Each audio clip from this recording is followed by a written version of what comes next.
the distant sound of a foghorn echoed through the quiet coastal village, a haunting reminder of the journey that lay ahead. As we boarded the old creaky vessel, a sense of unease settled over our small group. We were 5 strangers bound by the same ill-fated decision to explore the uncharted island known only by whispers, Isle of the Damned.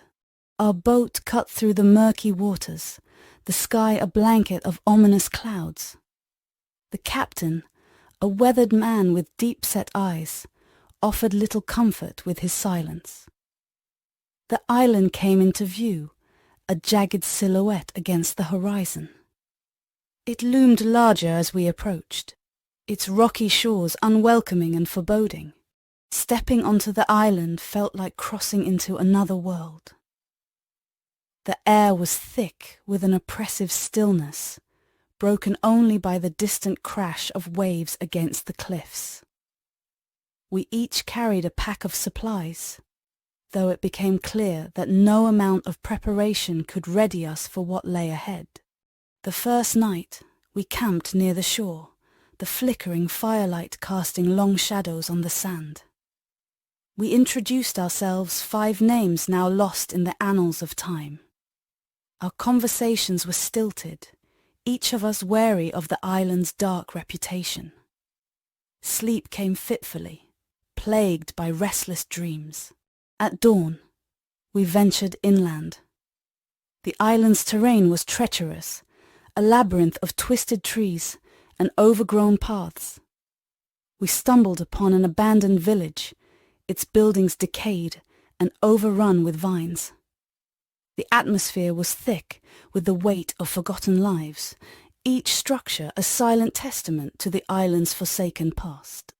The village's centerpiece was a crumbling church, its steeple barely visible through the encroaching foliage.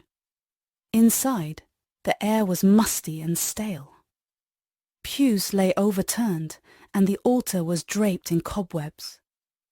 We found old, tattered books that hinted at the island's history, though the words were faded and cryptic. As we delved deeper into the island's heart, an uneasy feeling gnawed at me. It was as if the island itself was watching, waiting. We came across strange symbols carved into trees and stones, their meanings unknown but undeniably sinister. The atmosphere grew heavier with each step. We split into pairs to cover more ground. My partner, a quiet woman named Sarah, and I found ourselves near an ancient well. Its stone walls were covered in moss, and the air around it was unnaturally cold.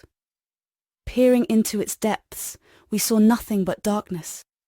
An inexplicable dread washed over me.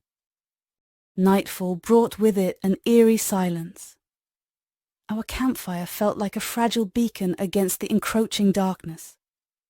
We shared our findings, though none brought comfort. The island's secrets were buried deep, and uncovering them felt like awakening a sleeping beast.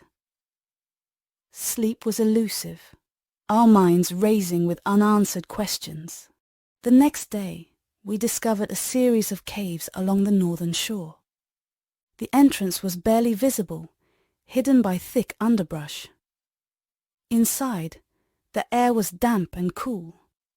The walls were etched with more symbols, their meaning tantalizingly out of reach. Deeper we went, the cave twisting and turning, leading us further from the light. In the heart of the cave, we found remnants of what seemed to be an old ritual site. Stone altars, arranged in a circle, bore the marks of age and wear. The air was thick with an oppressive energy, and we could almost hear the echoes of long-forgotten chants. It was a place of power, ancient and malevolent. Our exploration took a darker turn when we found a journal, its pages brittle with age. It belonged to a previous group of explorers, their fate unknown. The entries spoke of strange occurrences, of a force that seemed to permeate the island. The final entry was a frantic scrawl, warning any who found it to leave immediately. The journal's warnings weighed heavily on us, but curiosity pushed us onward.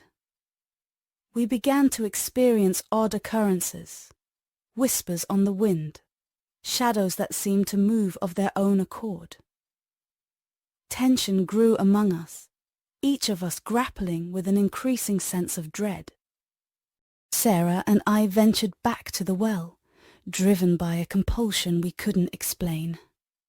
This time, we lowered a flashlight into its depths.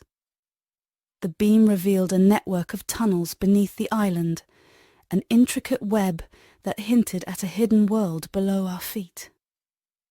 The sight was both mesmerizing and terrifying. Returning to camp, we shared our discovery. The decision was made to explore the tunnels, despite the growing fear among us.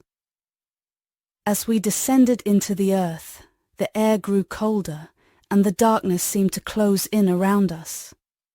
The tunnels were narrow, their walls rough and unyielding. Deeper we went, the path twisting and turning, leading us further from the surface. The oppressive feeling intensified, each step echoing in the confined space. We found more symbols, their presence growing more frequent. It was as if the very walls of the tunnel were alive, whispering secrets we couldn't understand. At the tunnel's end, we discovered a massive chamber. In its center stood a stone monolith, covered in carvings that seemed to pulse with a dark energy. The air was thick with a palpable tension, and an overwhelming sense of dread settled over us. It was clear we had found the source of the island's malevolence. As we approached the monolith, a low rumbling filled the chamber. The ground beneath us trembled, and the air grew electric. A sense of foreboding washed over us, and we realized we had disturbed something ancient and powerful. The monolith seemed to pulse, as if awakening from a long slumber. Panic set in, and we scrambled to leave the chamber. The tunnels that had led us here now felt like a trap, their twisting paths confounding our escape. The rumbling grew louder, and the very walls seemed to close in on us. Desperation drove us forward, our fear palpable. Emerging from the tunnels, we found the island shrouded in an unnatural darkness. The air was thick with an oppressive silence, broken only by our labored breaths. The sense of being watched was overwhelming, and it felt as though the island itself was alive, its malevolence directed at us. We made our way back to the shore, our minds racing with thoughts of escape. The boat that had brought us here was our only hope. As we reached the beach, relief washed over us at the sight of the vessel, though it was short-lived.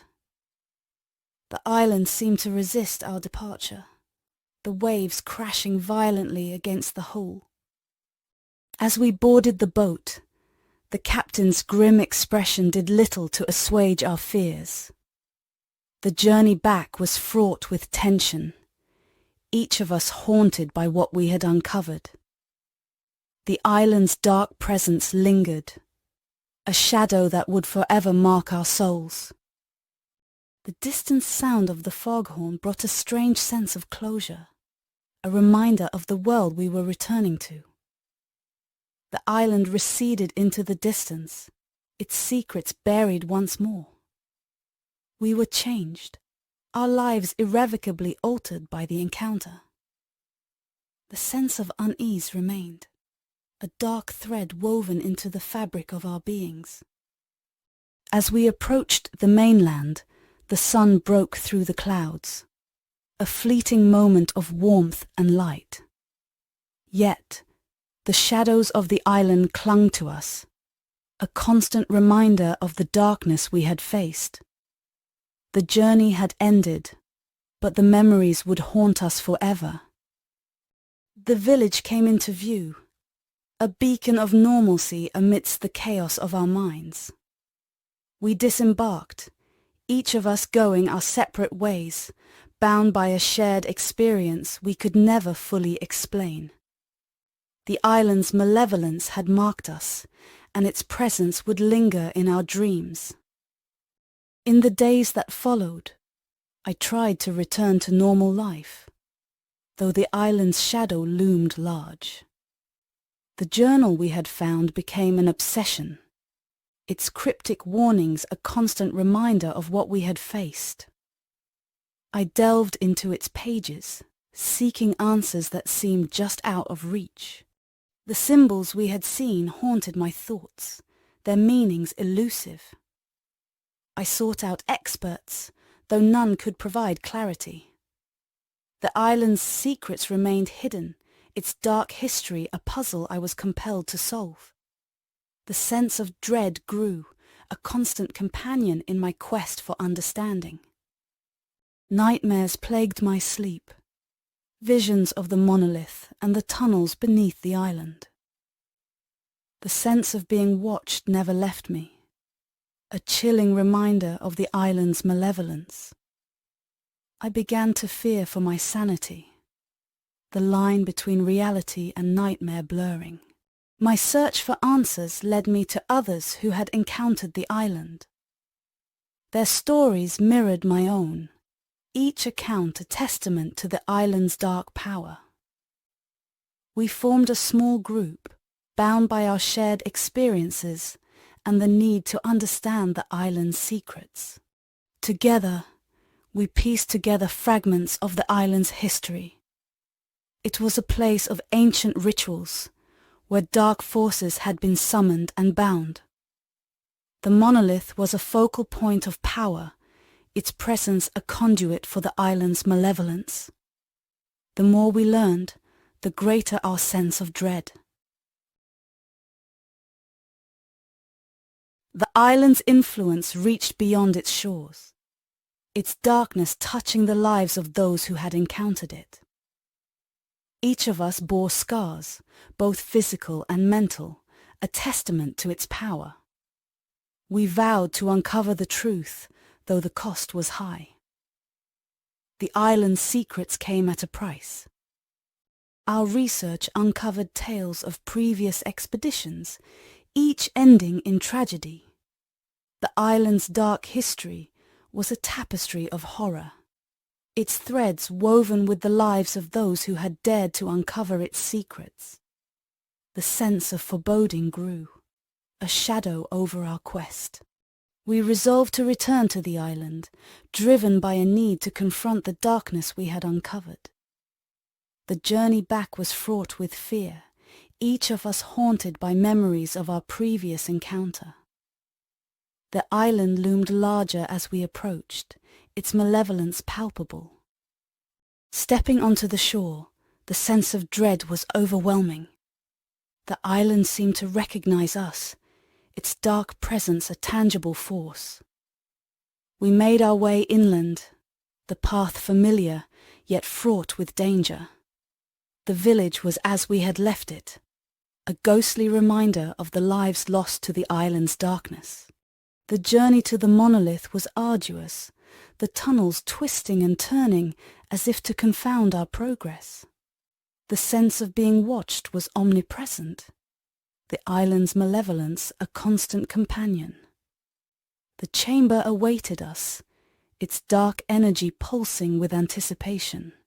As we stood before the monolith, the air grew electric. The rumbling began anew, the ground trembling beneath our feet. We had come seeking answers, though the island offered only darkness. The sense of foreboding was overwhelming, a palpable force pressing down on us. In a final, desperate attempt to understand, we performed a ritual we had uncovered in our research. The air grew thick with tension, the island's malevolence coiling around us like a serpent. The monolith seemed to awaken, its carvings glowing with an eerie light. The ground shook violently, and a deafening roar filled the chamber. We were thrown to the ground, the darkness closing in around us. The island's secrets were laid bare, its ancient power revealed. In that moment, we understood the true nature of the Isle of the Damned. Scrambling to our feet, we fled the chamber, the island's malevolence chasing us. The tunnels seemed to twist and turn, the path to the surface obscured. Panic drove us forward, our fear a palpable force. The island resisted our escape, its dark power a tangible presence. Emerging into the night, the island's darkness clung to us. The ship awaited, a beacon of hope amidst the chaos. As we boarded, the sense of foreboding lifted slightly, though the island's shadow remained. The ship's anchor clanked as it settled on the ocean floor in the dark night. A final reminder of the journey we had undertaken. The Isle of the Damned had revealed its secrets, though at a cost we could scarcely comprehend.